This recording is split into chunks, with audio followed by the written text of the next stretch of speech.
할렐루야. 다시 한번 인사 나누실까요? 할렐루야. 오늘은 대림절 첫 번째 주일이며 청년 주간 예배로 드립니다. 우리 청년의 세대들이 주의 꿈을 안고 세상을 이기는 청년들로 설 수 있도록 함께 기도해 주실 수 있는 믿음의 기도의 자리가 되기를 간절히 소망합니다.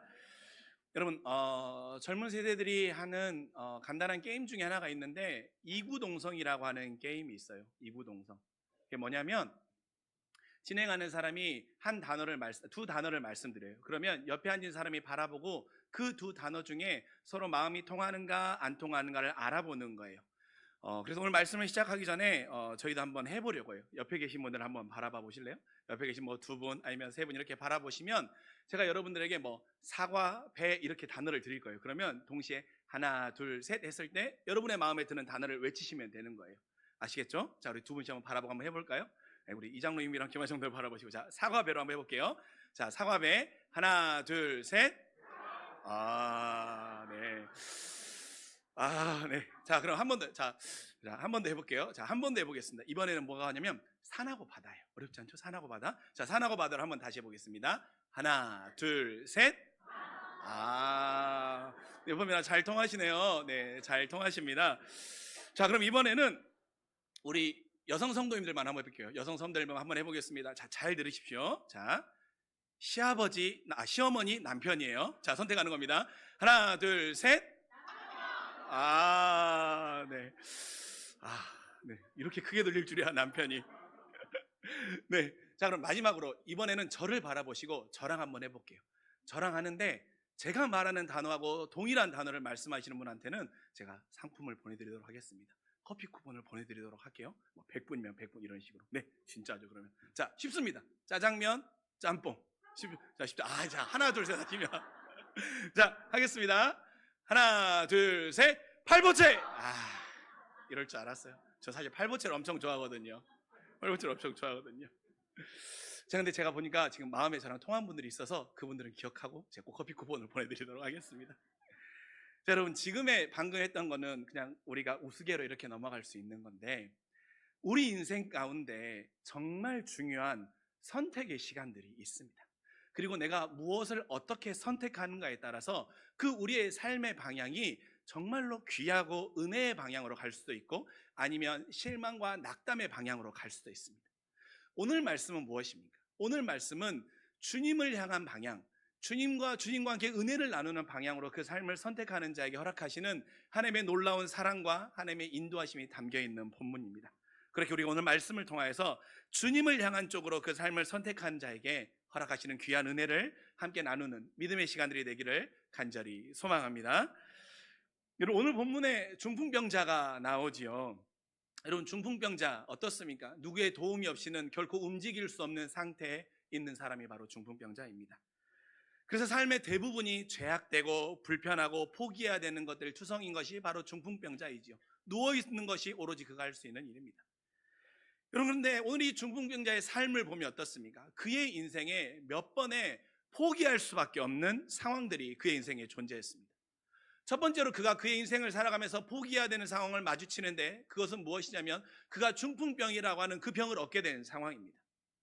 여러분, 대부분 어떻습니까? 중풍병은 태어날 때부터 있기보다는 살다가 어느 순간 갑자기 찾아와가지고 나의 몸이 불편해지고 쓰러지고 움직이지 못하게 되는 상황들이 오게 되는 것이지요.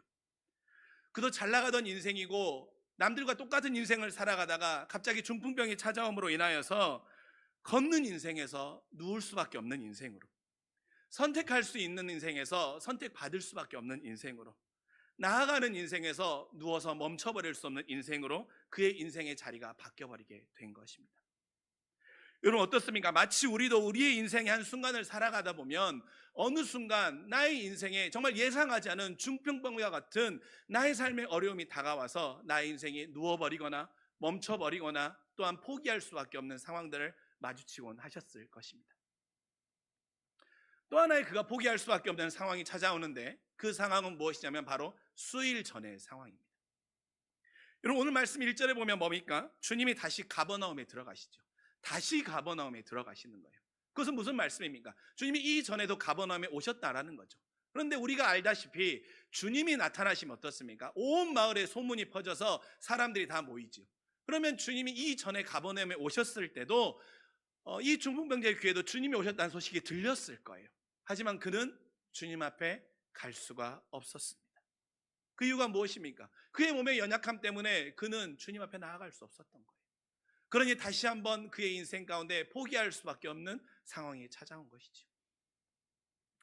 또한 마지막으로 한 번 더 그가 포기해야 되는 상황이 찾아옵니다. 그것은 오늘 말씀 4절에 나와 있는 것처럼 그도 주님이 오셨다는 소문을 듣고 주님 앞에 갔는데 자기보다 먼저 더 많은 사람들이 와서 주님께 나아갈 수 없도록 그 집 앞까지 사람들이 꽉 차 있는 상황입니다. 며칠 전에 주님이 오셨다는 소식이 들렸고 이번에 주님이 오시니 어떻겠습니까? 그 안에 더 간절함이 커져서 많은 걸 준비했을 것입니다. 주변에 있는 사람들에게 부탁도 했을 것이고 또한 주님이 이 정도 시간이면 내가 주님을 만날 수 있겠지 하는 시간의 준비와 마음의 준비와 또한 부탁의 준비도 했을 것입니다. 그러니 그를 도와주는 사람들도 찾아왔겠죠. 그래서 부푼 기대를 가지고 또한 자신이 꿈꾸는 아름다운 해피엔딩의 미래를 꿈꾸고 갔지만 어떻습니까? 그가 마주해야 되는 상황은 다시 포기할 수밖에 없는 상황이 그 눈앞에 존재한 것입니다. 여러분, 우리의 현실은 어떻습니까? 우리가 어떻게든 다시 일어나 보려고 하고 다시 재기해 보려고 하고 다시 몸부림쳐 보지만 우리가 만나는 상황의 수많은 모습들은 오늘 중풍병자처럼 포기해야 되며 또 넘어져야 되며 또 좌절해야 되며 또 실망해야 되는 그 상황들이 우리에게 강요되는 것처럼 만나는 것이 어쩌면 우리가 지금 살아가고 있는 우리의 현실들의 모습일 것입니다. 그러나 여러분, 그렇다고 우리가 절망하고 낙담해야 하는 것입니까? 그런데 오늘 이 말씀이 그럼에도 불구하고 모든 상황이 가로막혀 있는 이 상황임에도 불구하고 이 상황이 우리에게 주는 은혜의 믿음의 도전이 있다는 것입니다. 그것은 무엇입니까? 인생에 수많은 포기해야 되는 상황들이 찾아온다고 할지라도 우리가 그것들 통해서 모든 것을 다 포기한다고 할지라도 결코 포기하지 말아야 할 것, 그것은 무엇입니까? 바로 오늘 중풍병자처럼 주님을 향해 나아가는 우리의 방향과 간절함은 결코 포기하지 인생이 되기를 간절히 소망합니다. 여러분, 우리가 주님을 향한 방향만 포기하지 않으면요, 결국 주님께서는 그 마음을 아시고 그를 만나시고 그를 회복하여 주시고 그를 치유해 주시는 것이 오늘 말씀이 우리에게 주는 믿음의 도전입니다. 여러분, 세상은 우리를 계속해서 포기하게 해요. 무너뜨리게 해요. 넘어지게 해요. 좌절하게 해요. 그러나 여러분, 우리의 마음의 심중 가운데 그리스도를 주라 고백하는 자의 삶에서는 주님을 향한 우리의 방향만큼은 결코 포기하지 않는 우리의 믿음의 걸음들이 될 수 있기를 간절히 소망합니다. 그러면 그 인생 가운데는 다시 일어나는 놀라운 하나님의 역사가 임할 줄 믿습니다. 여러분, 결코 사람의 수고와 노력으로는 그 인생의 포기의 순간에 마침표가 찍어질 수가 없습니다. 그리고 사람의 노력만 있을 때는 그 결과는 오늘 중풍병자가 주님을 만나기 이전과 같은 비참한 결과들이 무수히 나타날 수밖에 없습니다. 하지만 그 인생 가운데 결코 주님을 포기하지 않는 삶의 방향과 그 인생에 주님이 나타나셨을 때 그 인생에는 포기의 마침표는 찍어지는 것이고 은혜의 시작의 첫 줄이 기억되는 우리 모두가 되시고 모든 걸 다 포기한다고 할지라도 우리가 나아가는 믿음의 삶의 방향, 주님을 향해 나아가는 믿음의 방향만은 결코 포기하지 않고 그 방향을 끝까지 붙잡고 나아가는 주의 자녀들이 되시길 주님의 이름으로 간절히 축원합니다. 그런데 여러분, 오늘 말씀을 보면 어떻습니까? 주님께서 한참 말씀을 전하고 계시는데 갑자기 그 주님의 말씀이 전하는 가버나움 집에 소동이 일어나죠. 갑자기 지붕이 툭 하고 뜯어지는 것입니다. 그 지붕이 뜯어지면 어떻겠습니까? 매우 상황이 소란스러웠을 것입니다. 당황스러웠을 것입니다. 그리고 많은 사람들이 이 상황이 무엇인지 어리둥절했을 것입니다. 그리고 그 상황을 보았을 때 이 상황에 대해서 한 사람이 줄에 매달려서 내려오니 이 상황을 보면서 정말 무례하구나 불편해하는 사람들도 있었을 것입니다. 그런데 여러분, 이 중풍병자를 달아서 내렸던 그 사람들이 이러한 행동을 했을 때 사람들이 무례해하고 당황해하고 불편해할 걸 모르지 않았을 것입니다. 그리고 그가 지붕을 뜯자고 할 때 중풍병자 마음 가운데는 너무나도 큰 미안함이 있었을 거예요. 그러나 그들은 어떻습니까? 지붕을 뜯고 그들을 달아서 주님이 계신 곳으로 내린 거예요. 그럼 여러분에게 한번 여쭤보죠. 우리가 지금 이 시간에 김포한 씨께서 예배를 드리고 있는데 주님의 말씀을 간절히 사모하는 자가 자리가 없어서 이 지붕을 뚫고 내려오는 거예요. 그래서 막 석회가루가 막 떨어지고 사람들은 요란하고 당황스러운 상황이 벌어져요. 그럼 저와 여러분은 무엇이 먼저 느껴지십니까? 유난 떨고 있네. 지금 뭐 하는 거야? 내 왜 예배를 방해하는 거야? 아마 저라면 그런 마음이 먼저 생길 것 같아요. 아니, 하나님의 예배의 자리를 왜 이렇게 하는 것이지? 이런 마음이 들 것 같아요. 그런데 어떻습니까? 그런데 우리 주님은 그 혼란스럽고 요란한 상황 가운데 무엇을 먼저 보고 계십니까? 주님은 그들의 믿음을 먼저 보고 계셔요. 그들의 간절함을 보고 계시는 거예요. 그래서 그들에게 뭐를 말씀하십니까? 믿음을 보시고 작은 자야 내가 내 죄사함을 받았다라고 말씀하고 계시는 것입니다. 여러분, 무엇입니까? 우리가 무엇을 보냐에 따라서 누군가의 그것은 소동일지 모르지만 누군가에게는 그것은 믿음을 향한, 주님을 향한 간절함이 보이는 거예요. 그럼 우리는, 여러분, 우리의 인생을 살아가면서 어떤 눈으로 바라봐야 할 것입니까? 우리가 인생을 살아갈 때 믿음의 눈으로 바라본다고 하면 우리의 인생은 절망과 낙담과 포기와 내 인생에는 무력함이 아니라 하나님의 은혜가 가득한 삶, 하나님은 항상 나를 지켜주시고 나를 사랑하시고 내가 선하게 되기를 원하시는 그 주님의 마음을 볼 수 있는 우리의 믿음의 눈이 열리면 모든 것이 감사가 되고 모든 것이 은혜가 될 줄 믿습니다. 그렇게 우리가 바라보는 눈의 방향이 이렇게 주님이 중풍병자를 달아내렸을 때 그 믿음의 눈이 우리의 눈이 될 수 있기를 간절히 소망합니다. 그리고 여러분, 주님이 이렇게 보심을 통하여서요, 상황이 반전돼 버리는 거예요. 그렇다면 주님과 이 중풍병자를 달아내린 자들은 어떤 마음이 있었기 때문에, 그들이 향하고 있는 마음의 방향은 무엇이었기 때문에 그들이 이렇게 행동을 할 수 있었고 주님은 이 선언을 하실 수 있었던 것입니까? 먼저는 연약한 자를 우선시하는 마음입니다. 여러분, 주님이 그들에게 하셨던 첫 말씀, 그 중풍병자가 줄에 매달려 내려왔을 때 그 중풍병자에게 하셨던 첫 말씀이 무엇입니까? 작은 자라고 말씀하십니다. 작은 자야. 그래서 제가 말씀을 준비하면서 이 작은 자라는 표현을 표준 세번역에서 찾아봤더니 이 작은 자에 대해서 뭐라고 표현하고 있냐면 아들아라고 표현하고 있더라고요. 아들아, 내 죄가 사함 받았다라고 말씀하고 있었던 것입니다.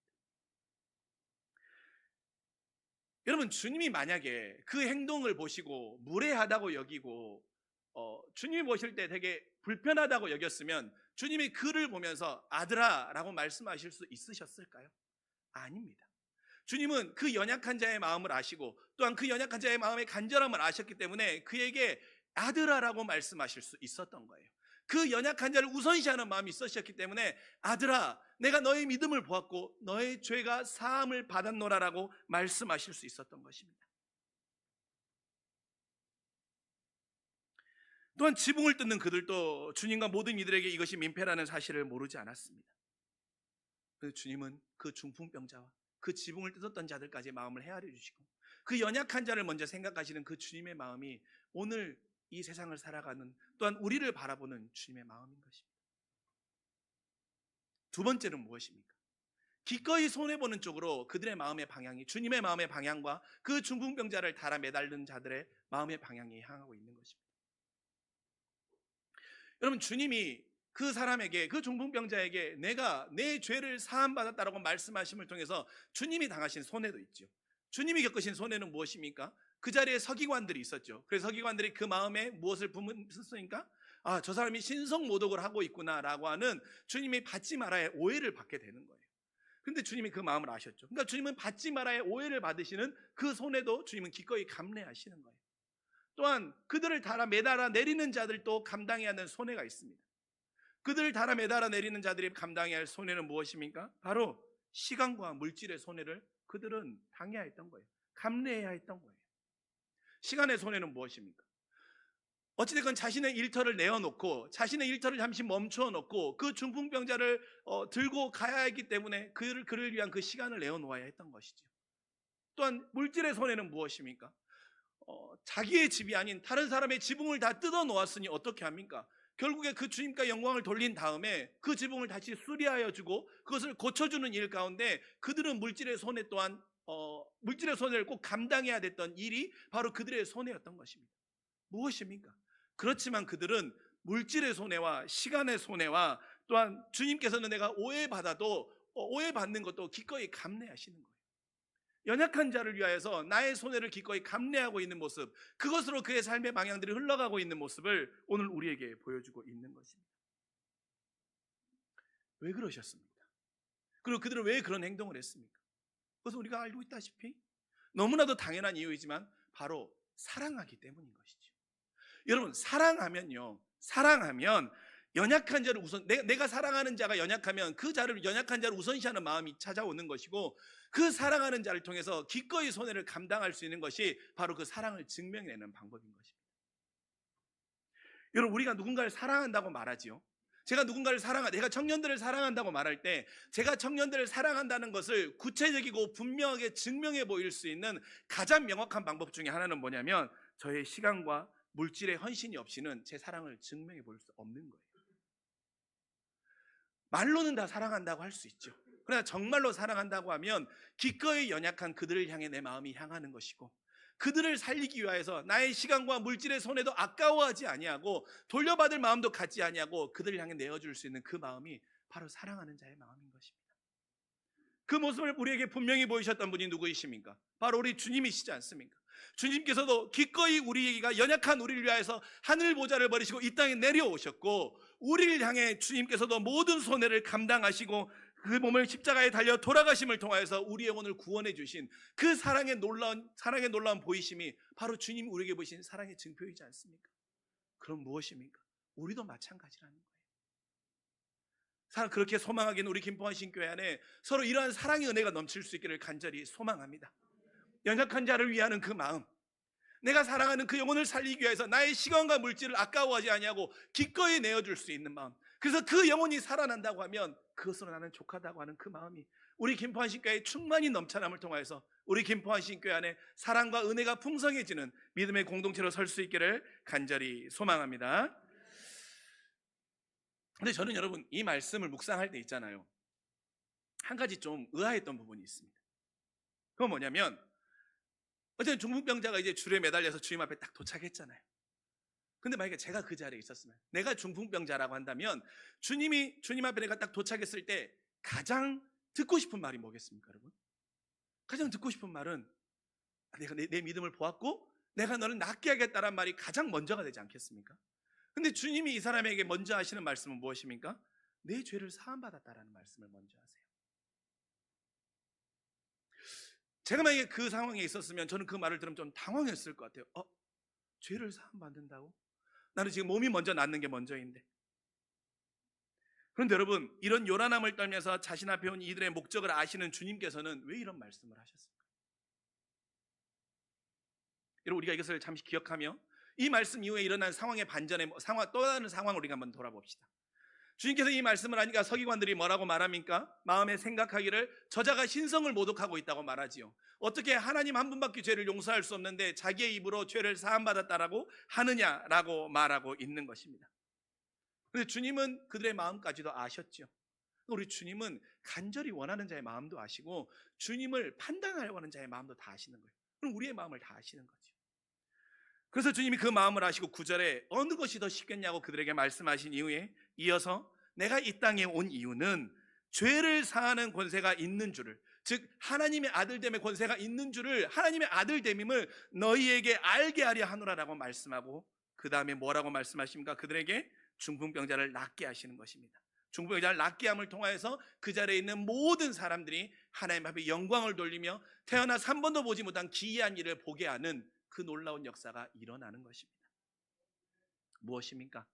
여러분, 주님께서 내 죄를 사함받았다고 말씀하심을 통해서 일어나는 이 일련의 과정들을 통하여서 주님이 이 말씀을 하셨던 이유는 뭐냐면 바로 연약함이 주님이 하나님의 아들 되심을 나타내는 쓸모였음을 결국엔 보여주시기 위함이신 거예요. 다시 한번 말씀드리면 하나님께서 중풍병자의 그의 연약함의 쓸모를 꺼내어서 사용한 거예요. 그에게는 가장 쓸모없고 불편하고 나의 인생을 가로막는 절벽이라고 여겼던 것을 주님은 꺼내셔가지고 하나님의 영광을 드러내는 도구로 그것을 사용하시는 것이 바로 하나님의 놀라운 이 말씀의 반전인 것입니다. 여러분, 그러면 주님이 이를 통해 우리에게 선포하시는 그 믿음의 복음과 믿음의 도전은 무엇입니까? 주님이 여러분의 인생 가운데 손대시면요, 우리의 모든 부분이 쓸모가 됨을 기억하시길 간절히 소망합니다. 여러분의 약함과 여러분의 실패와 여러분의 연약함과 여러분의 좌절과 여러분의 상처도 주님이 손대서 쓰시면 그것은 바로 주님의 쓸모가 되는 것입니다. 하나님의 영광을 드러내는 귀한 도구로 사용됨을 믿으시길 간절히 소망합니다. 그리고 주님이 선포하십니다. 일어나 걸으라고 말씀하시지 않습니까?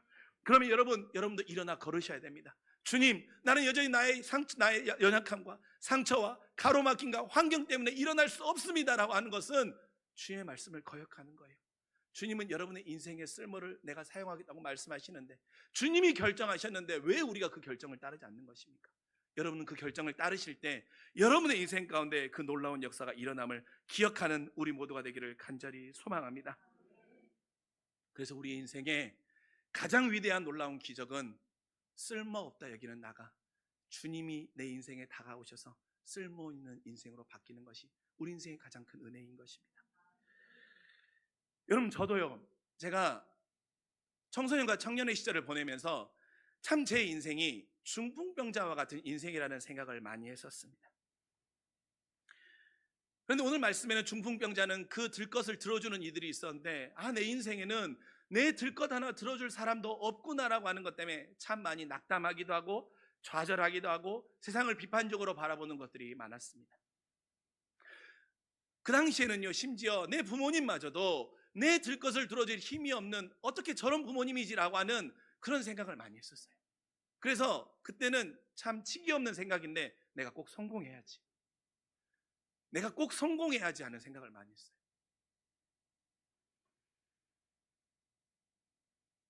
그러면서 내 인생에 어떻게 이렇게 쓸모없는 것들이 끝도 없이 기다리고 있지 않은 생각 가운데 누워있는 인생이 그때 제 인생의 모습이었습니다. 그런데 이번에 이 말씀을 준비하면서 그런 생각을 해본 적이 없었는데 갑자기 그런 생각이 드는 거예요. 나는, 내 부모님은, 제가 지금 40대를 보내고 있는데, 제가 지금 40대 초반이거든요. 이 반응은 뭐죠? 네. 근데 제가 40대 초반을 보내고 있는데, 그때 나의 부모님은 그의 인생 가운데 어떤 삶이었을까를 말씀을 준비하는데 불현듯 떠올려 보게 되는 거예요. 근데 그걸 떠올려 보니까, 만약에 내가 지금 내 부모님이 살았던 그 시간과 그 현장과 그 형편에 가 있으면 나는 과연 그 자리를 견뎌낼 수 있었을까? 나는 과연 걸어갈 수 있었을까? 하는 그런 생각이 들더라고요. 어쩌면 나보다 더 중풍병자와 같은 상황에 막히는, 포기할 수밖에 없는 것들이 너무나도 많이 널려 있었는데 그것을 견디며 그 삶을 살았구나 하는 생각이 드는데 가슴 한편이 저릿했었습니다. 너무나도 잘 나가던 사업이 알지 못하는 사람의 화재로 한순간에 다 망해버려서 살던 곳을 다 팽개쳐 놓고 아무도 알지 못하는 곳으로 이사 와가지고 집 얻을 곳이 없어서 방 한 칸 겨우 얻으며 살아갔던 그의 인생들, 그러면서 자기가 꿈꿨던 사업을 포기했던 그 인생, 그래서 그의 인생 가운데 어떻게든 제가 오늘 안 그러려고 그랬는데